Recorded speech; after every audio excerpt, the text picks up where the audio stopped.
जनता के बीच में जो सबसे बड़ा इस बार सवाल ये होगा कि जो प्लास्टिक जब बैन होगा, क्योंकि लोगों में अभी कहीं ना कहीं से डर हो गया, क्योंकि हम जो सिंगल यूज हम करते हैं डेली रूटीन की, चाहे हमारी सब्जियां हों, जो चीजें हों, वो सेफ्टी बैग्स में ही आती हैं। उनकी जगह अब हम कपड़े का बैग यूज करने लगे, लेकिन कहीं ना कहीं वो इतना सक्सेसफुल नहीं है। चाहे क्योंकि बारिश हो, हमारे देश ऐसा है जहां हर तरीके के मौसम होते हैं, तो बारिश हो या कुछ हो, वहां पे वो बैग्स काम नहीं आते जो खादी के। उसके लिए हमारे पास बायोडिग्रेडेबल और बायोकम्पोस्टेबल है, जिसका जो टेक्सचर है और जिसका कॉम्पोजिशन है वो बहुत सिमिलर है प्लास्टिक की तरह, कि वो पानी से भी बचाएगा बट उतना खतरनाक और हार्मफुल नहीं है। लेकिन मैम एक सबसे बड़ी समस्या आती है कि पैसा। जो प्लास्टिक होती है वो बहुत ही मिनिमम कॉस्ट में बनती है और इजी हो जाती है बायर्स के लिए, लेकिन कहीं ना कहीं अगर हम चाहे मॉल्स की बात करें या और जगह की बात करें जहां पे बायोडिग्रेडेबल्स जो आपके पैकेट्स बैग हैं उनकी अलग से चार्जेस लिए जाते हैं, 4 रुपए, 2 रुपए, 1 रुपए। तो इसको कैसे खत्म करेंगे? कोई कहीं ना कहीं जो पन्नी होती थी वो फ्री ऑफ कॉस्ट होती थी और बहुत मिनिमम रेट पे मिलती थी, जिसको आराम से दुकानदार यूज करते थे। मैं तो बस एक ही बात पूछना चाहूंगी और कहना चाहूंगी कि आप अपनी दवाओं पे पैसा खर्च करना चाहेंगे या फिर प्लास्टिक पे? मैम ये लोगों के बीच में संदेश कैसे जाएगा, क्योंकि लोग कहीं ना कहीं दवाओं पे पैसा करना आसान समझते हैं, लेकिन मुफ्त का जब I think gradually it will happen. हमें अवेयरनेस क्रिएट करनी पड़ेगी, अलग अलग जगह जाके कार्यक्रम करने पड़ेंगे, स्पेशली स्लम एरियाज में, गांव में, टियर 2 सिटीज में जहां पे लोग इतने जागरूक नहीं है।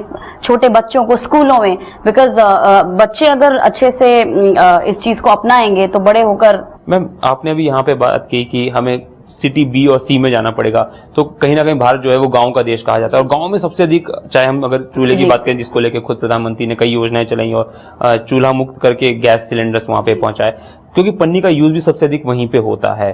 तो कैसे पहुंचेंगे गांव में ये स्कीम्स और ये चीजें, क्योंकि वहां पे शायद से इस बैग्स को अपनाना बहुत मुश्किल होगा लोगों के लिए, जो देखने में अब तक आया। आई थिंक मैं वही कहूंगी जो मैंने पहले कहा था कि धीरे धीरे सब कुछ होगा, सब असर होगा, बिकॉज हम लोग धीरे धीरे लोगों को जागरूक करेंगे। और ऐसा नहीं है कि लोगों को समझ में नहीं आता, धीरे धीरे हर चीज को एक समय लगता है। एकदम से प्लास्टिक छोड़ के अगर हम सोचे कि एक दिन में वो बदल जाएंगे, दैट्स नॉट पॉसिबल। सो धीरे धीरे ग्रेजुअली उनको हम दूसरा सब्स्टिट्यूट देंगे, थोड़ा सा महंगा लगेगा, थोड़ी तकलीफ होगी उनको, बट धीरे धीरे उनको आदत हो जाएगी। और एक बार उनको अगर इसका रियलाइजेशन हो जाता है कि कैसे ही उनके स्वास्थ्य के लिए बेटर है, प्लैनेट के लिए बेटर है, तो I think they will not mind using। एक अंतिम सवाल पारुल जी आपसे पूछना चाहूंगा, 2 अक्टूबर को 150वीं महात्मा गांधी की जयंती कितना बड़ा कदम मानती हैं और कितना बड़ा भविष्य में बदलाव मानती हैं भारत की तकदीर के लिए? आई थिंक हर साल कुछ ना कुछ मोदी जी कुछ ना कुछ ऐसी नीति लेकर आते हैं कि जिससे हमारा देश विकास की ओर, प्रगति की ओर बढ़ता है। तो आई थिंक इस साल की ये जो प्लास्टिक बैन वाली जो नीति है, ये हमें एक अलग नई राह की तरफ लेकर जाएगी। धन्यवाद पारुल जी, आपने हमारे तमाम सवालों का जवाब दिया और उम्मीद करते हैं कि प्लास्टिक बैन जो सरकार का है वो काफी सफल हो, क्योंकि प्लास्टिक सीधे से सेहत से जुड़ा है और उम्मीद करते हैं कि ये सफलता हो।